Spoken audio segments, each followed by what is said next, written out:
الحمد لله نحمده ونستعينه ونستغفره ونؤمن به ونتوكل عليه ونعوذ بالله من شرور أنفسنا ومن سيئات أعمالنا من يهده الله فلا مضل له ومن يضلله فلا هادي له وأشهد أن لا إله إلا الله وحده لا شريك له وأشهد أن سيدنا ونبينا ومولانا محمدا عبده ورسوله صلى الله تعالى عليه وعلى آله وأصحابه وبارك وسلم تسليما كثيرا أما بعد فأعوذ بالله من الشيطان الرجيم بسم الله الرحمن الرحيم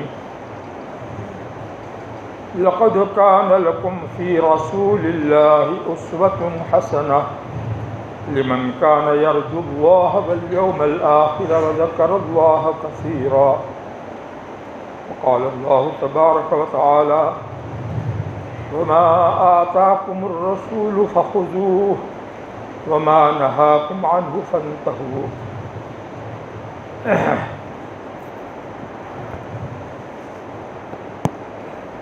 قابل احترام علماء کرام اور میرے پیارے ایمانی بھائیوں،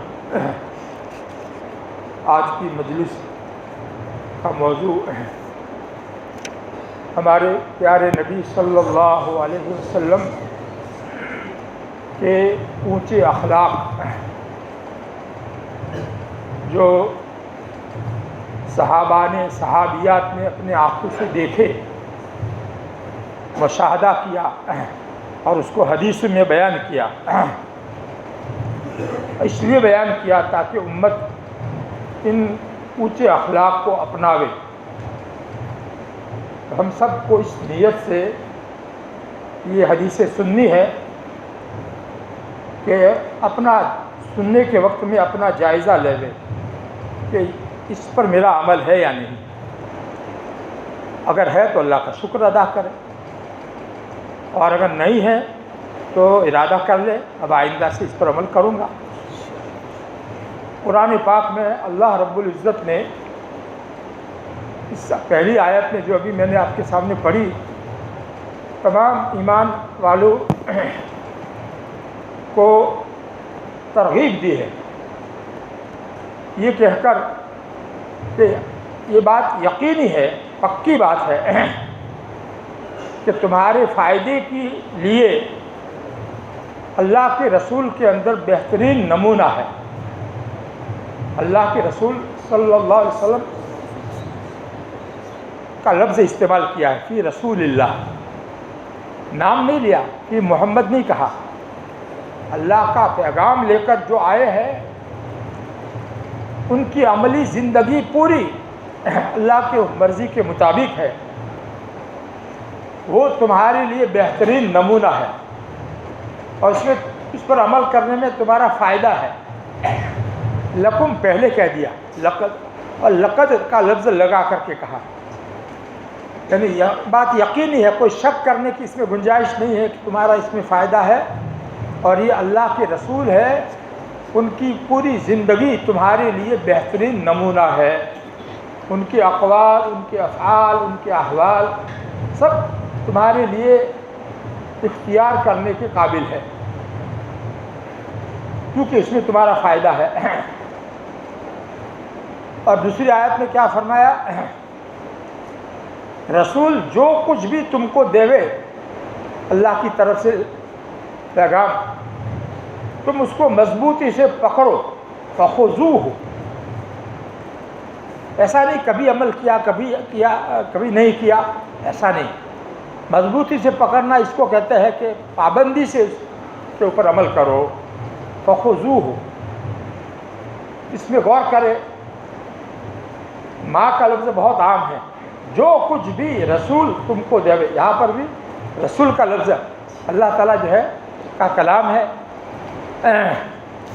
اللہ نے جو اپنا پیغام پہنچانے والا بنا کر تمہارے پاس بیچا ہے، وہ جو کچھ بھی تم کو دیوے ہماری طرف سے اللہ، وہ اللہ کا پیغام ہوگا۔ تو تم اس کو مضبوطی سے پکڑ لو، یعنی پوری اہتمام کے ساتھ اس پر عمل کرو، اس کے اوپر عمل کرنے میں کمی مت رکھو۔ یہ تو کرنے کی چیزیں ہوئی، اور نہ کرنے کی چیزیں بھی ہے، اس کے لیے بھی آگے فرمایا وما نہاکم عنہ فانتہوا، اور جن چیزوں سے رسول تم کو منع کر دے گے، وما نہاکم عنہ فانتہوا، تو تم اس سے بچو، اس چیز سے رک جاؤ۔ اس میں بھی امر کا صیغہ ہے، پہلے بھی امر کا صیغہ تھا فخذوہ۔ معلوم ہے کہ دونوں چیزیں ضروری ہے، کرنے کی چیزیں بھی اور نہ کرنے کی چیزیں، بچنے کی چیزیں، یہ دونوں چیزیں ضروری تھی، اس لیے اللہ تعالیٰ نے امر کا صیغہ، آرڈر جس کو کہتے ہیں گجراتی میں، ایسا صیغہ عربی میں استعمال کر کے تمام مسلمانوں کو، پوری امت کو، مردوں کی تابع ہو کر عورتیں بھی آ گئی، یہ حکم دیا ہے۔ بہرحال یہ میں نے قرآن کی 2 جگہ سے آیتیں اسی لیے پڑھی تاکہ ان احادیث مبارکہ میں سے آپ کو جو بھی سنایا جاوے، آپ اس نیت سے سنیں کہ اللہ تعالیٰ کا یہ حکم ہے اس کے بارے میں۔ اب میں کچھ حدیثیں سناتا ہوں۔ حضرت عائشہ رضی اللہ عنہا سے ان کے شاگرد حضرت اسود تابعی ہے، انہوں نے سوال کیا پوچھا کہ ما کان النبی صلی اللہ علیہ وسلم یصنع فی بیتہ، اللہ کے رسول صلی اللہ علیہ وسلم جب اپنے گھر میں ہوتے تو اس وقت کیا عمل کرتے تھے؟ گھر کے حالات تو بیوی ہی بتا سکتی ہے، اس لیے ان سے یہ سوال پوچھا۔ تو جواب کیا دیا ماں عائشہ رضی اللہ عنہا نے؟ قالت کان یکون فی اہلہ، کہ نبی صلی اللہ علیہ وسلم گھر میں اپنے گھر کے لوگوں کی خدمت کے اندر مشغول رہتے تھے۔ محنت خدمت اہلہ، یہ اس کی وضاحت کی ہے سیراوی نے، اپنے گھر والوں کے اندر ہوتے، یعنی اپنے گھر والوں کی کام کاج میں ہاتھ بٹاتے۔ مثلا بیوی آٹا جو لے کر گوندنا ہے، پانی کی ضرورت ہے، پانی لا کر کے دے دیا، دودھ، بکری کا دودھ دونا ہے تو دودھ دو کر کے لے آئے، گھر میں دے دیا۔ یہ گھر کے اندر ایسے کام کرتے جس سے گھر والوں کی کام میں ہاتھ بٹانا۔ آج ہم لوگ ایسا کرتے ہیں، اپنا جائزہ ہم خود لے لے۔ اولاً تو اس میں کتنے لوگ بکریاں رکھتے ہیں یہ بتائیے؟ ہمارے نبی صلی اللہ علیہ وسلم بکریاں رکھتے تھے، بکری کا دودھ سب سے اچھا، اور آپ خود ہاتھ سے دھوتے تھے۔ ایسا نہیں کہ بیوی کے ذمے، ہم لوگ تو بیوی کے ذمے ایسے کام کرتے تھے، آدمی کو کم تھوڑی سے سمجھے دو، ہم لوگ تو، ہمارا تو ایسا معاملہ ہے۔ دیکھو ہمارے نبی صلی اللہ علیہ وسلم کا کیا حال تھا۔ فَإِذَا حَضَرَتِ الصَّلَاةُ خَرَجَ إِلَى الصَّلَاةِ، رواہ البخاری۔ جب نماز کا وقت آ جاتا تو سب گھر کے کام کاج چھوڑ کر نماز کے لیے چلے جاتے، گھر چھوڑ کر کے مسجد میں چلے جاتے۔ خرج الی الصلاۃ، پھر گھر کے کاموں میں جو پہلے سے کر رہے ہوتے اس کو چلو اتنا پورا کر کے جاوے، ایسا نہیں۔ ہم لوگ تو ایسا کرتے ہیں، کیا آپ لوگ پورو کر جائے، چاہے نماز رکعت چھوٹی جائے، تو یہ ہم لوگ، یہ دیکھو 2 سنتیں معلوم ہوئی اس حدیث سے۔ گھر کے کام کاج جو بیوی کرے اس کا ہاتھ بٹانا اور اس کی مدد کرنا، یہ سنت ہے ہمارے نبی صلی اللہ علیہ وسلم کی، مستقل سنت ہے۔ حضرت مولانا منظور احمد صاحب نعمانی نے اس کی تشریح میں یہی بات لکھی ہے. اس حدیث سے معلوم ہوا کہ گھر کے کام کاج میں گھر والیوں کی مدد کرنا اور ان کا ہاتھ بٹانا یعنی ان کی مدد کرنا حضور اکرم صلی اللہ علیہ وسلم کا مستقل معمول تھا. اور یہ آپ صلی اللہ علیہ وسلم کی سنت ہے. یہ حضرت کے الفاظ میں پڑھ رہا ہوں. اب آج سے ذہن اپنا ایسا بنا دو کہ اس سنت پر ہم کو عمل کرنا ہے، اور اللہ تعالیٰ اس طرح کی سنتوں پر عمل کرنے کی بھی ہم لوگوں کو توفیق عطا فرماوے. اللہ تعالیٰ اس طرح کی سنتوں پر عمل کرنے کی بھی ہم لوگوں کو توفیق عطا فرماوے. اس سنت پر عمل کرنے میں دو فائدے ہیں. ایک تو گھر والوں کی خدمت اور مدد کرنا، اس کا ثواب ملے گا، اس کا ثواب الگ ملے گا. ان کی خدمت اور ان کی مدد کرنے کا ثواب ملے گا. اور یہ ہمارے نبی صلی اللہ علیہ وسلم کی سنت ہے، یہ سمجھ کر کرے گا تو سنت پر عمل کرنے کا بھی الگ سے ثواب ملے گا. بہرحال یہ تو ہے ہی، ثواب تو ہے ہی اس کے اندر. دوسرا فائدہ اس گھر کے کام کاج کرنے میں تکبر جیسی روحانی بیماری کا علاج بھی ہے. تکبر جیسی روحانی بیماری کا علاج بھی ہے. ہمارے لوگ تو آج کل تانا دیں گے کہ بائلو جو ہے بائلو کم کرے سے گھر نہ اندر واہن دھوئے سے ان کو تو جھاڑو گاڑے سے، ہم لوگ تو ایسا تانا دیں گے. ارے تانا دینے کی چیز ہے. سنت پر عمل کوئی کرے تو اس کی ہمت افزائی کرنی چاہیے. ماشاء اللہ آپ کا عمل بہت اچھا ہے. اب ایک مولانا نے کہا کہ میں تو اپنے گھر میں مشورہ گھر کے کام کاج کے لیے ہم لوگ کرتے ہیں، تو کبھی میرے ذمے پوتا مارنے کا آتا ہے. حالانکہ وہ ادارے کے مولانا ہے، تو کہتے میں اپنی ذمہ داری پوری کر لیتا ہوں. آٹا پسانے کے لیے میں کسی بچے کو نہیں سونپتا ہوا، سائیکل پر خود جا کر کے آٹا پسا کر لاتا ہوں. یہ گھر کے کام کاج اپنے کام کاج، اپنی ذاتی کام کاج خود کرنا، یہ مستقل الگ سنت ہے. وہ آگے حدیث میں آ رہی ہے یہ سنت. اور ایسا کرنے سے آدمی میں تواضع پیدا ہوتی ہے، تکبر ختم ہوتا ہے. کتنا بڑا فائدہ ہے. دوسری حدیث سنیے. عن عائشہ رضی اللہ عنہا قالت کان رسول اللہ صلی اللہ علیہ وسلم یخصف نعلہ ویخیط ثوبہ ویعمل فی بیتہ کما یعمل احدکم فی بیتہ. وقالت کان بشرا من البشر یفلی ثوبہ ویحلب شاتہ ویخدم نفسہ. رواہ الترمذی. ماں عائشہ رضی اللہ عنہ فرماتی ہے کہ اللہ کے رسول صلی اللہ علیہ وسلم گھر کے اندر جب اپنا جوتا کبھی ٹوٹ جاتا تو اس کو اپنے ہاتھ سے سی لیتے. آپ ہاتھ سے سیوے سیوا والوں پہلے سر چکن سے نکال لے.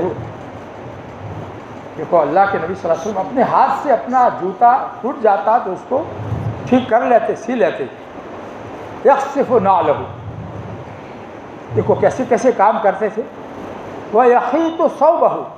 اور کبھی کپڑا پھٹ جاتا تھا تو کپڑے کو بھی سی دیتے تھے، ہاتھ سے سی دیتے تھے. کپڑے سینے کی مشین تو اس زمانے میں ایجاد ہوئی نہیں تھی، تو ہاتھ سے سی لیتے تھے. ہم نے سیا ہے کبھی اپنا پھٹا ہوا کپڑا؟ یہ سوچو، اپنا اوپر جائزہ لینا اس کو کہتے ہیں. اپنے اوپر اس کا انتباہ کرو کہ میں ایسا کرتا ہوں یا نہیں. وَيَعْمَلُ فِي بَيْتِهِ. اور اللہ کے نبی صلی اللہ علیہ وسلم اپنے گھر میں ایسے کام کرتے جیسے تم لوگ اپنے گھر میں کام کرتے ہو. اور آپ ایک انسان تھے، کوئی دوسری مخلوق نہیں تھے. آپ کے کپڑے میں جوئی وغیرہ بھی آپ دیکھ لیتے تھے. یہ یعنی کبھی جو ہے بعض مرتبہ ایسا ہوتا ہے کوئی کسی کی جوئی چڑھ جاتی ہے تو آدمی کو تکلیف دیتی ہے، تو اس کو دیکھ لیتے کپڑا اتار کر کے، چادر وہ عام طور پر جو اوڑھتے یا کرتا ہوتا تو اس کو اتار کر کے دیکھ لیتے اور جو ہوتی اس کو پکڑ کر پھینک دیتے۔ بہرحال یہ احرام میں تو پھینک دینے کا ہے، لیکن احرام نہ ہو تو مار سکتے ہیں، موذی جانور ہے اس لیے۔ اسی طرح وَيَحْلِبُ شَاةَهُ، اپنی بکری کو دھوتے تھے، خود اللہ کے نبی صلی اللہ علیہ وسلم اپنی بکری کا دودھ نکالتے تھے۔ میں نے جب یہ ابھی مطالعہ کر رہا تھا تو سوچا یار ہمارے پاس تو بکری نہیں ہے، دھونے کا سوال کیا پیدا ہو۔ ہم لوگ کبھی سوچتے بھی نہیں کہ ہمارے نبی صلی اللہ علیہ وسلم کی کیا کیا سنت تھی۔ بکری رکھنا سنت، اس کا دودھ نکالنا سنت، خود نکالنا سنت، یہ ساری باتیں اس سے معلوم ہوئی۔ ارے اس سے تواضع بھی پیدا ہوگی اور گھر والوں کی امداد کا ثواب بھی ملے گا۔ اتنے بڑے نبی، تمام نبیوں کے سردار، اللہ کے بعد جن کا درجہ، اتنے بڑے نبی یہ کام کرتے تھے، ایسے معمولی کام کرتے تھے۔ سوچو ذرا اپنے دل پر لے کر کے۔ وَيَخْدِمُ نَفْسَهُ، یہ لفظ آ گیا، اور اپنے ذاتی کام خود ہی کر دیتے تھے۔ وَيَخْدِمُ نَفْسَهُ کا مطلب اپنے ذاتی کام خود کر دیتے تھے۔ تو معلوم ہوا کہ آدمی دوسرے سے خدمت لینے کی بجائے خود اپنا کام جو ہے خود کرے، یہ اچھا ہے، یہ سنت ہے، اور اس کی وجہ سے اس سنت کا ثواب بھی ملے گا، تواضع بھی آئے گی، اور کام بھی ڈھنگ سے ہوگا، اس کی مرضی کے مطابق ہوگا۔ دوسرا کرے گا تو پتہ نہیں اس کی مرضی کے مطابق ہوگا یا نہیں ہوگا۔ ہر ایک کا مزاج الگ ہوتا ہے، وہ خاص سلیقے سے کام کرنا جانتا ہے، اس کی عادت ہے۔ اب دوسرا بیچارہ جو بے ڈھنگی سے کرے گا تو اس کو بجائے راحت کی تکلیف پہنچے گی۔ دو حدیثیں ہم نے آپ کو سنائی، اس حدیث کی تشریح میں سنیے۔ اس حدیث اور رسول اللہ صلی اللہ علیہ وسلم کے اسوہ حسنہ میں بڑا سبق ہے۔ اس میں جو اللہ کے نبی صلی اللہ علیہ وسلم کے جو کام بتائے اس میں ہمارے لیے بڑا سبق ہے۔ کن کے لیے بڑا سبق ہے؟ ان حضرات کے لیے جو دین اور علم دین میں حضور اکرم صلی اللہ علیہ وسلم کے خواص، نائبین اور وارثین ہے۔ یہ علماء کا طبقہ، یہ دعوت و تبلیغ کا ذمہ دار طبقہ، جو اپنے آپ کو دین کے فکرے کرنے کی وجہ سے دین کے جو ہے اہم کام میں لگا ہوا ہے، تو ان کو سب کو کیا سمجھنا چاہیے کہ ہم تو اللہ کے نبی صلی اللہ علیہ وسلم کی دین کو پھیلانے کے لیے فکرے کرتے ہیں، محنت کرتے ہیں، تو ہمارا تو ہر عمل ہمارے نبی صلی اللہ علیہ وسلم کی سنت کے مطابق ہونا چاہیے۔ یہ کیا کچھ باتیں لے لی، جو مسواک کی سنت لے لی اور سجدے میں گئے تو انگلیوں میں جگہ رکھی اور اس کو ملاتا نہیں ہے، یہ کیا؟ بعض سنتوں کو لیا، بعض کو چھوڑ دیا، یہ کیا؟ سوچو، اپنے اوپر لے کر سوچو۔ اللہ تعالیٰ سب کو اس کے اتباع کی توفیق عطا فرمائے۔ ان اللہ کے نبی صلی اللہ علیہ وسلم کے کچھ کام میں گھریلو جو ابھی بتا رہا ہوں، دو حدیثیں سنائی آپ کو۔ اب ایک اور حدیث جس سے آپ کے اخلاق کا اندازہ، آپ کے تواضع کا اندازہ لگتا ہے، سنیے۔ اس کے راوی حضرت انس رضی اللہ عنہ، جو حضور پاک صلی اللہ علیہ وسلم کے خاص خادم رہے ہیں۔ عن انس رضی اللہ عنہ ان رسول اللہ صلی اللہ علیہ وسلم کان اذا صافح الرجل لم ينزع يده من يده حتى يكون هو الذي ينزع يده ولا يصرف وجهه عن وجهه حتى يكون هو الذي يصرف وجهه عن وجهه ولم يرى مقدما ركبتيه بين يدي جليس له رواہ الترمذی۔ اس حدیث میں 3 مضمون بیان کیے ہیں، اللہ کے نبی صلی اللہ علیہ وسلم کی 3 سنتیں بیان کی ہے۔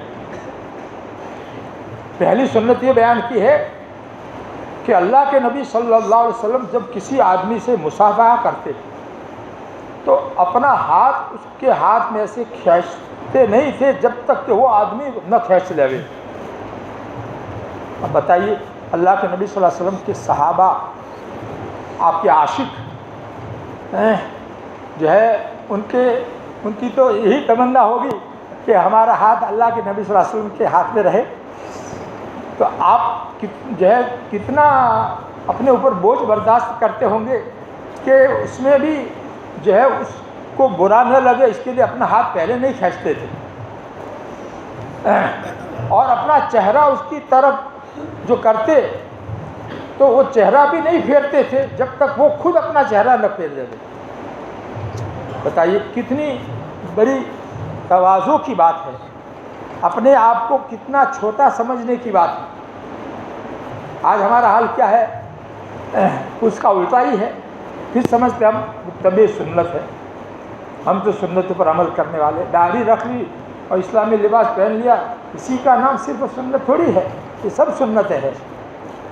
تیسری سنت اس حدیث پہ یہ بتائی گئی ہے کہ جب اللہ کے نبی صلی اللہ علیہ وسلم بیٹھتے تھے تو جیسے ہم قاعدے میں بیٹھتے ہیں دو جانو، اس طرح سے بیٹھتے تھے.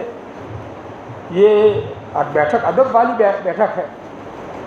تو کبھی بھی ایسا نہیں دیکھا گیا کہ آپ کے پاس کوئی دوسرا آدمی بیٹھا ہو اور اس کے گھٹنے سے آپ کے گھٹنے آگے ہو، ایسا کبھی نہیں دیکھا گیا. کون کہہ رہے؟ حضرت انس رضی اللہ عنہ کہہ رہے. اپنے گھٹنے آگے رکھنا اس کا مطلب یہ کہ میں بڑا ہوں.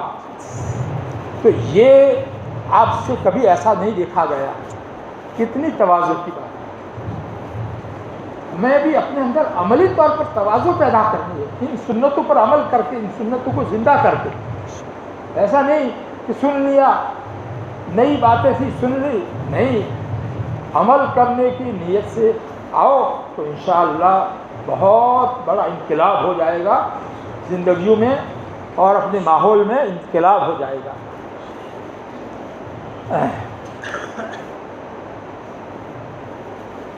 تشریح میں لکھتے ہیں، ظاہر ہے کہ آپ صلی اللہ علیہ وسلم کی خدمت میں حاضر ہونے والے اور آپ سے مصافحہ کرنے والے حضرات، آپ صلی اللہ علیہ وسلم پر ایمان لانے والے آپ کے خادم اور جانثار صحابہ کرام ہی ہوتے تھے.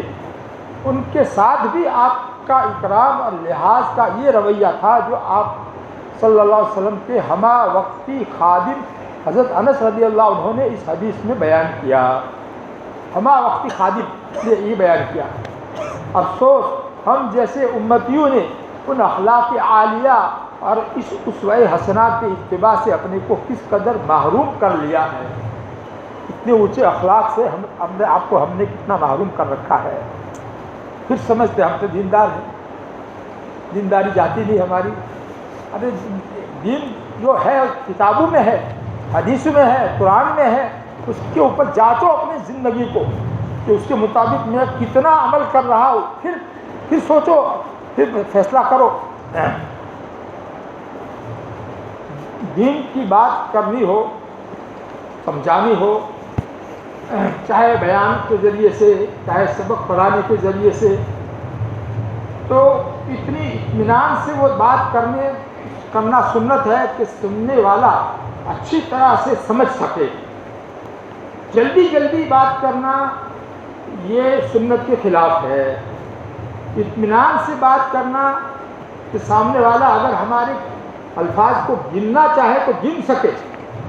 اللہ کے نبی صلی اللہ علیہ وسلم کے بارے میں ماں عائشہ رضی اللہ عنہ کیا فرماتی ہے؟ اس حدیث کو میں پڑھتا ہوں، پھر اس کا ترجمہ سنو. عن عائشہ رضی اللہ عنہا قالت ان رسول اللہ صلی اللہ علیہ وسلم لم یکن یسرد الحدیث کسردکم کان یحدث حدیثا لو عدہ العاد لاحصاہ. رواہ البخاری و مسلم. حضرت عائشہ صدیقہ رضی اللہ عنہ سے روایت ہے کہ رسول اللہ صلی اللہ علیہ وسلم تم لوگوں کی طرح روانی اور تیزی سے بات چیت نہیں کرتے تھے. تم لوگوں کی طرح تیزی کے ساتھ اور روانی کے ساتھ بات نہیں کرتے تھے، بلکہ اس طرح ٹھہر کر بات کرتے تھے کہ اگر آپ کے الفاظ اور کلمات کو کوئی شمار کرنا چاہتا تو شمار کر سکتا تھا. کتنا اطمینان ہے. جیسے آج کل بعض بچے لکھتے ہیں تو استاد کی تقریر جو ہے پوری لکھ سکے تو اطمینان سے استاد پڑھے گا کہے گا تو لکھ سکیں گے، ورنہ تو تھوڑی لکھ سکتے ہیں. خیر وہ دوسری بات ہے. تو اصل بات یہ ہے کہ ایسے اطمینان سے بات سمجھائی جائے دین کی کہ سننے والے کو اچھی طرح سے سمجھ میں آ جائے. چنانچہ دوسری حدیث میں یہ الفاظ آئے ہیں کان یتکلم بکلام بینہ فصل یحفظہ من جلس الیہ. یعنی رسول اللہ صلی اللہ علیہ وسلم اس طرح بات کرتے تھے کہ اس کے کلمات جدا جدا ہوتے تھے، اس کے الفاظ جدا جدا ہوتے تھے. جو لوگ آپ کے پاس بیٹھے ہوتے وہ اس کو اپنے حافظہ میں محفوظ کر لیتے تھے. چونکہ اطمینان سے بات کرتے تھے تو ان کو اچھی طرح یاد ہو جاتی تھی. اب آدمی جلدی جلدی جو بات کرے گا تو اس کی بات سب کو کیسے یاد رہے گی؟ بہت سی بات جو ہے وہ نہیں پکڑ میں آئے گی، بھول جائیں گے. جلدی جلدی دماغ میں تھوڑی بیٹھے گی، اور اطمینان سے جو بات ہوگی تو دماغ میں اسی طرح جمے گی. تو دیکھو دین کی بات کرنے کا اور اسی طرح دنیا کی بات بھی اس طرح سے کرنی چاہیے کہ سامنے والا سمجھے. ورنہ وہ الٹا کام کرے گا، ہماری مرضی کے خلاف کرے گا، ہم کو غصہ آئے گا. کیوں ایسا کرے؟ قصور اپنا ہے. ہم نے اطمینان سے بات کی ہوتی، اس کو سمجھ میں آئی ہوتی تو وہ جو ہے الٹا کام نہ کرتا. انہیں جو اردو ماری ہوگی اپنی کمی نہ کام کی. آگے دیکھو اللہ کے نبی صلی اللہ علیہ وسلم کی بات کرنے کا انداز، سنت طریقہ معلوم ہو گیا. بات کرنے کا انداز کیا ہے؟ اطمینان سے بات کرنا، سننے والے کو اچھی طرح سمجھ میں آ جاوے اس طرح سے بات کرنا. گھر والوں کے ساتھ چاہے بات کرو، اپنے بچوں کے ساتھ بات کرو، شاگردوں کے ساتھ بات کرو، یا کسی بھی دوسرے آدمی کے ساتھ بات کرو، یہ انداز ہونا چاہیے. بعض لوگوں کا جو ہے بٹن بند ہی نہیں ہوتا ہے، بٹن فیل ہو جاتا ہے، تو بس چلتے ہی زبان چلتی ہی رہتی ہے، بند ہی نہیں ہوتی. تو سامنے والا کنٹال جاتا ہے کہ آپ بک بک بک کرا سکتے. تو ایسا بکو بھی نہیں ہونا چاہیے. ضرورت کے مطابق بات آدمی کرے تو اطمینان سے بات کر سکے گا. اور جب تھوڑی دیر آرام بھی ملے گا تو وہ جب دوسری مرتبہ بات کرنے کا موقع آئے گا تو اچھی طرح سے دل کے میں اترنے والا انداز اختیار کر سکے گا. دیکھو ایک اہم سنت اللہ کے نبی صلی اللہ علیہ وسلم کی آ رہی ہے آگے والی حدیث میں. چھوٹی سی حدیث ہے. عن جابر بن سمرۃ رضی اللہ عنہ قال كان رسول اللہ صلی اللہ علیہ وسلم طویل الصمت. حضرت جابر بن سمرہ رضی اللہ عنہ صحابی فرماتے ہیں کہ اللہ کے رسول صلی اللہ علیہ وسلم کی خاموشی لمبی ہوتی تھی، یعنی زیادہ تر خاموش رہتے تھے. لمبی خاموشی کا ہی مطلب ہے کبھی ضرورت پڑتی کسی کی اصلاح کے لیے تو بات کرتے، اور اگر کچھ ضرورت نہ ہوتی تو آپ خاموشی رہتے تھے. تو طویل الصمت یہ صحابی جو کہتے ہیں تو معمولی بات ہے. اللہ کے نبی صلی اللہ علیہ وسلم کو قیامت تک کے آنے والے پوری دنیا کی انسانوں کو ہدایت کی باتیں سنانی تھی اللہ کی طرف سے. کتنی ساری باتیں سنانی ہوگی، لیکن اس کے باوجود بھی جب ضرورت ہی کی بات کریں گے تو زیادہ وقت خاموشی ہی میں گزرے گا. اچھا، زیادہ خاموشی کی جس کی عادت ہو وہ کون کہلائے گا؟ وہ سنت پر عمل کرنے والا کہلائے گا. اور جس کی عادت زیادہ خاموش رہنے کی نہیں، زیادہ بولنے کی عادت ہے، تو یہ آدمی اس سنت کے خلاف زندگی گزار رہا ہے، ایسا کہا جائے گا. اپنے اوپر جائزہ اس طرح سے لو کہ میری عادت کیا ہے، زیادہ خاموش رہنے کی ہے یا زیادہ بولنے کی ہے. اپنی عادتوں کا جائزہ ہم خود لے لیں اور طے کر لیں کہ آئندہ سے مجھے ضرورت کے مطابق ہی بات کرنی ہے. خیر کی بات ہو تو کرنی ہے، ورنہ خاموش رہنا، یہ اس کا معیار ہے. کوئی بھلی بات ہو، کام کی بات ہو، دنیا آخرت کا کوئی فائدہ ہو تو کرنی ہے ضرورت کو کے مطابق، پھر اس کے بعد خاموش رہنا. اللہ کے نبی صلی اللہ علیہ وسلم نے ایک حدیث میں یہی ارشاد فرمایا ہے، من کان یؤمن باللہ والیوم الآخر فلیقل خیرا او لیصمت. جو آدمی اللہ پر اور آخرت کے دن پر ایمان رکھتا ہوگا، جہاں حساب کتاب ہونے والا ہے اس کا یقین رکھتا ہوگا، تو اس کو چاہیے کہ یا تو بھلی بات کہے یا پھر خاموش رہے. بھلی بات کے اوپر کوئی پکڑ نہیں ہوگی، اور خاموش رہے گا تو اس میں بھی کوئی پکڑ نہیں ہوگی۔ آخرت کے حساب سے بچنے کا آسان نسخہ یہ بتایا کہ اللہ کو مانتا ہے اور حساب کتاب کو مانتا ہے تو پھر اپنی زبان پر کنٹرول کر، خیر کی بات ہو تو بول ورنہ خاموش ہے۔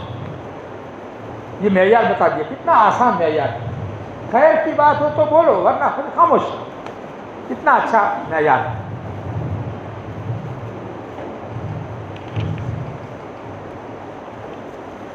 ایک حدیث اور سنیے، حضرت عائشہ رضی اللہ عنہا فرماتی ہے ما ضرب رسول اللہ صلی اللہ علیہ وسلم شیئا قط بیدہ ولا امرأة ولا خادما الا ان یجاہد فی سبیل اللہ وما نیل منہ شیء قط فینتقم من صاحبہ الا ان ینتہک شیء من محارم اللہ فینتقم للہ، رواہ مسلم۔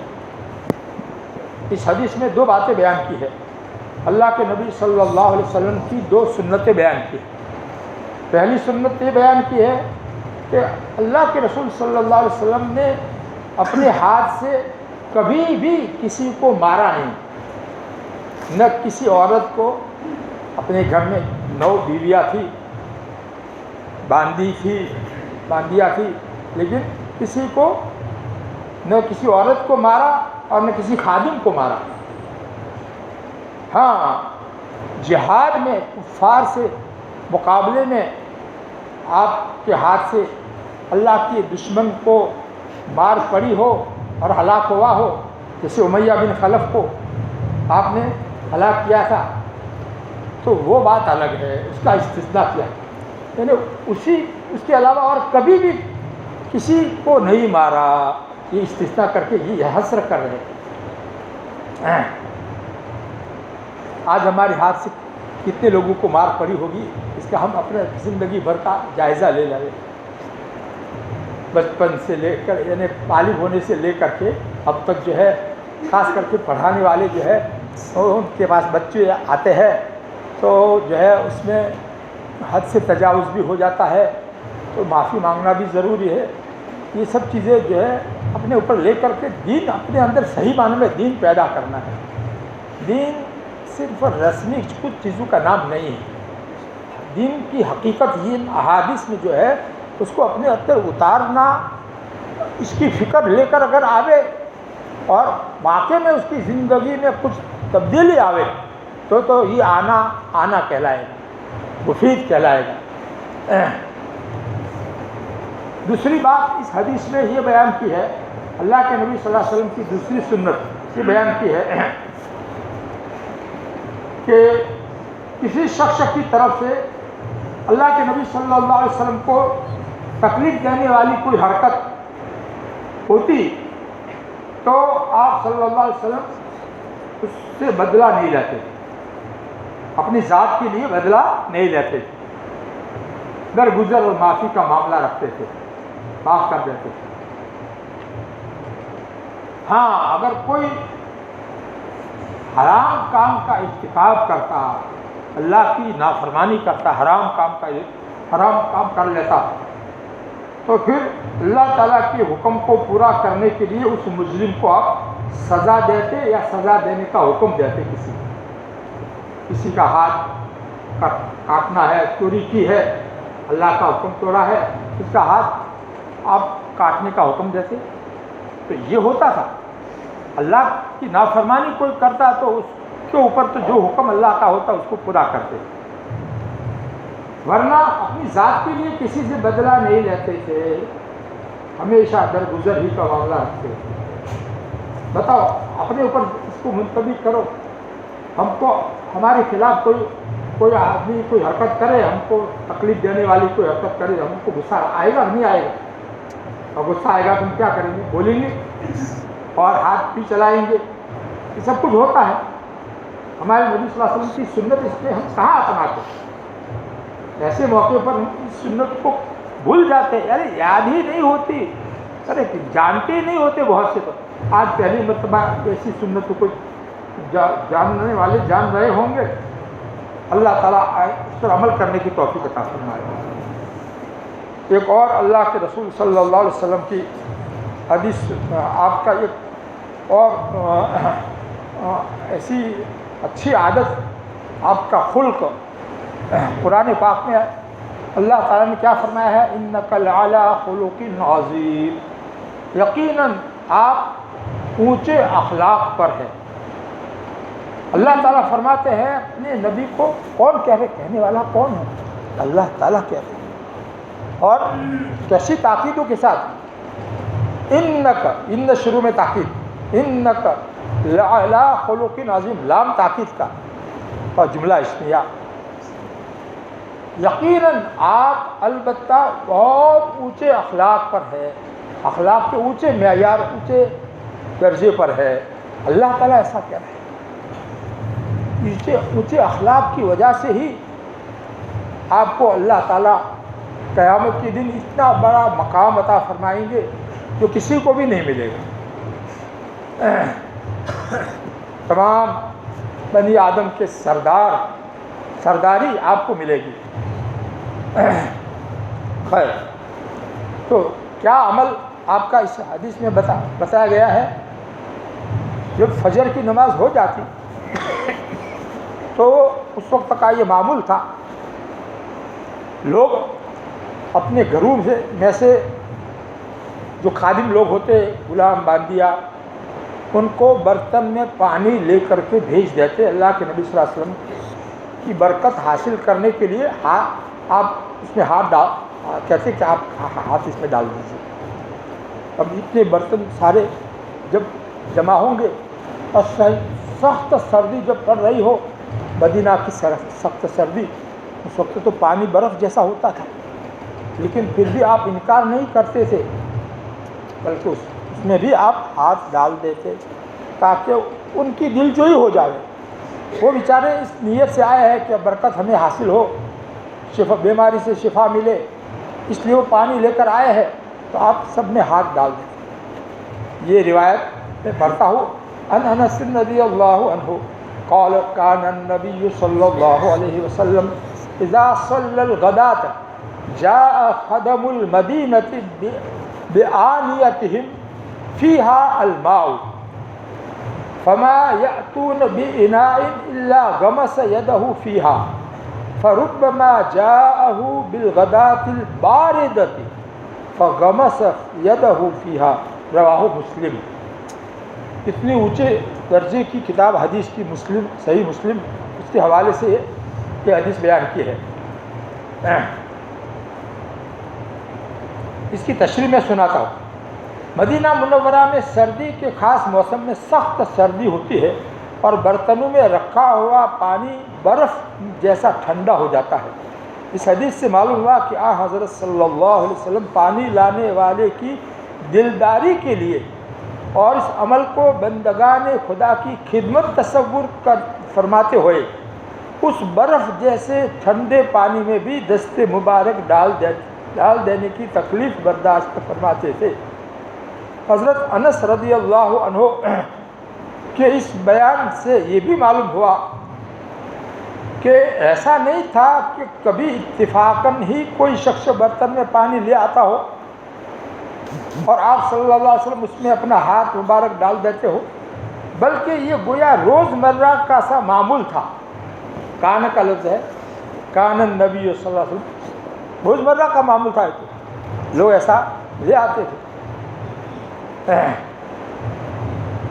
اگر اللہ کے کسی صالح بندے کے ساتھ ایسا معاملہ کیا جائے تو یہ حدیث اس کی اصل اور بنیاد ہوگی، اس کو یہ حدیث سامنے رکھنی چاہیے، بشرطے کہ عقیدے میں فساد اور غلو نہ ہو۔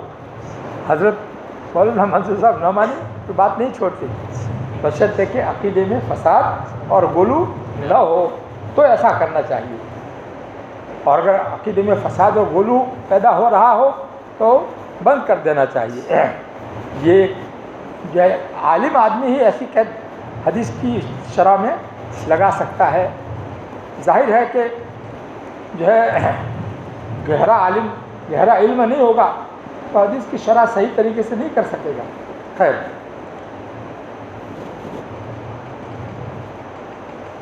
اب ایک حدیث اور سنیے، بہت چھوٹی سی حدیث ہے۔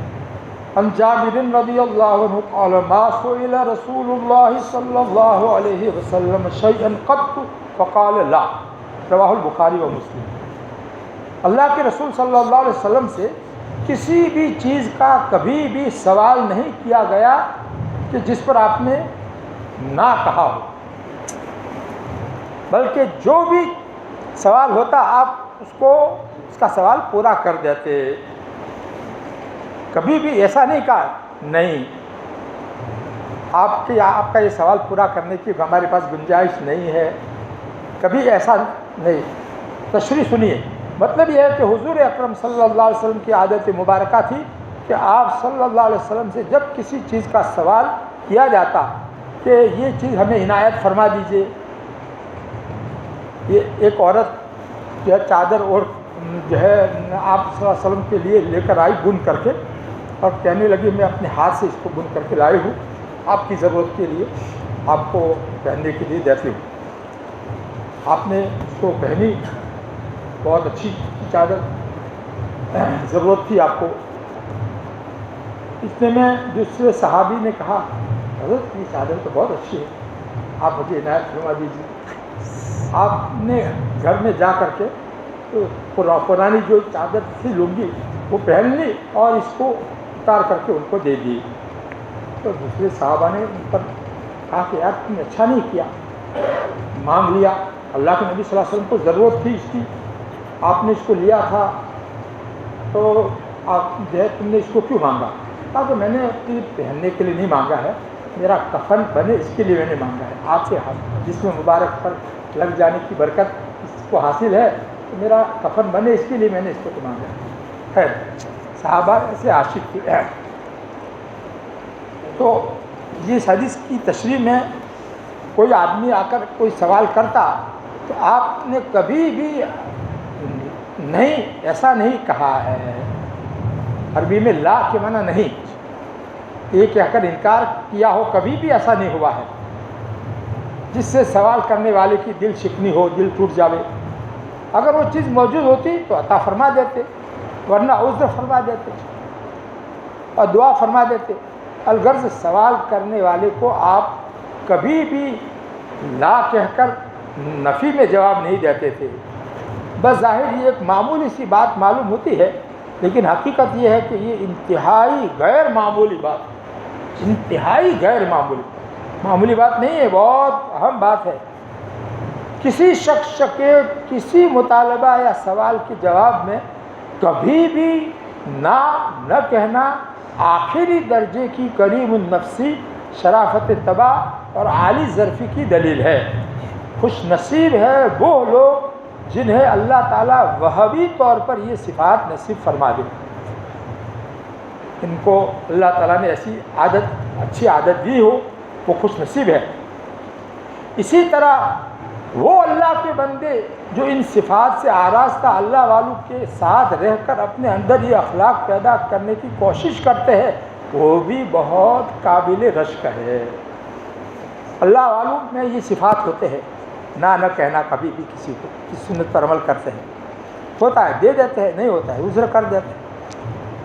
تو ان سے جا کر کے سیکھا جاتا ہے اس صفت کو، نہ کہنے کی صفت سیکھنے کے لیے ان کے پاس جانا پڑتا ہے، اور جو وہاں جاتے ہیں وہ بھی قابل رشک ہے، کیونکہ ان کی نیت یہ اس سنت کو اپنے اندر زندہ کرنے کی ہے، ان کی نیت یہ ہے۔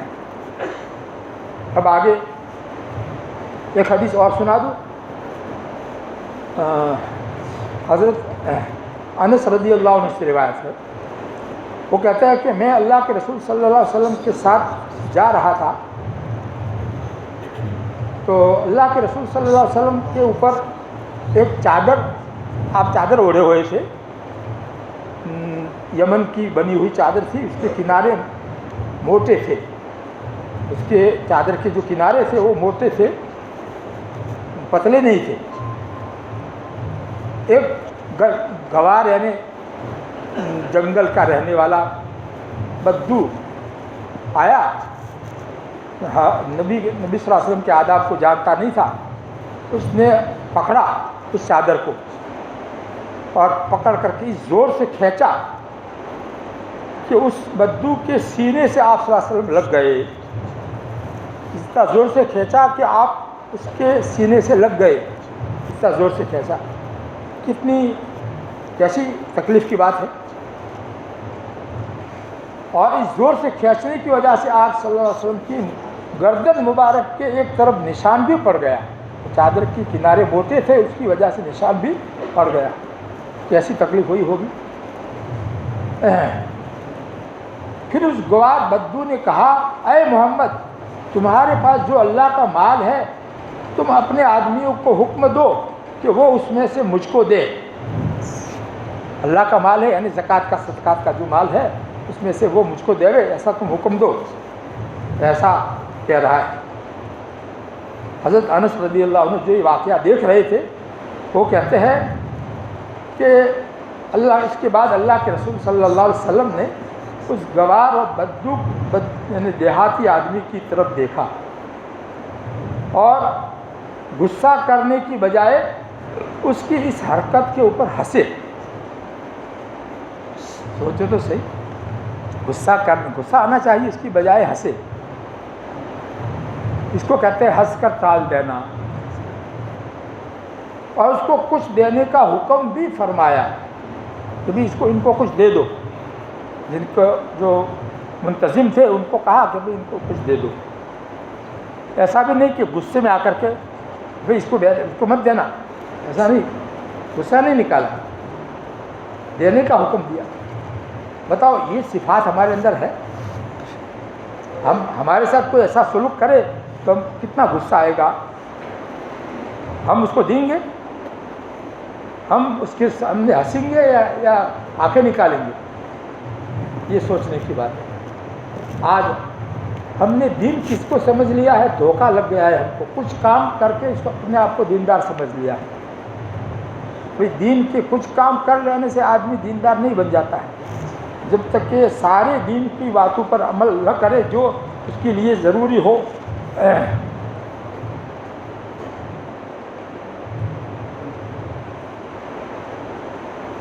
حضرت انس رضی اللہ عنہ نے 10 سال تک حضور پاک صلی اللہ علیہ وسلم کی خدمت کی ہے، اور جب خدمت میں مدنی زندگی میں اللہ کے نبی صلی اللہ علیہ وسلم جب ہجرت کر کے مدینہ آئے تھے تو ضرورت تھی آپ کو کسی ہوشیار بچے کی خدمت کے لیے، تو ان کے والدہ جو تھی ام سلیم بہت نیک تھی، انہوں نے اپنے بچے کو وقف کر دیا، حضور پاک صلی اللہ علیہ وسلم کی خدمت کے لیے حوالے کر دیا، تو 10 سال تک وہ آپ کی خدمت پہ رہے۔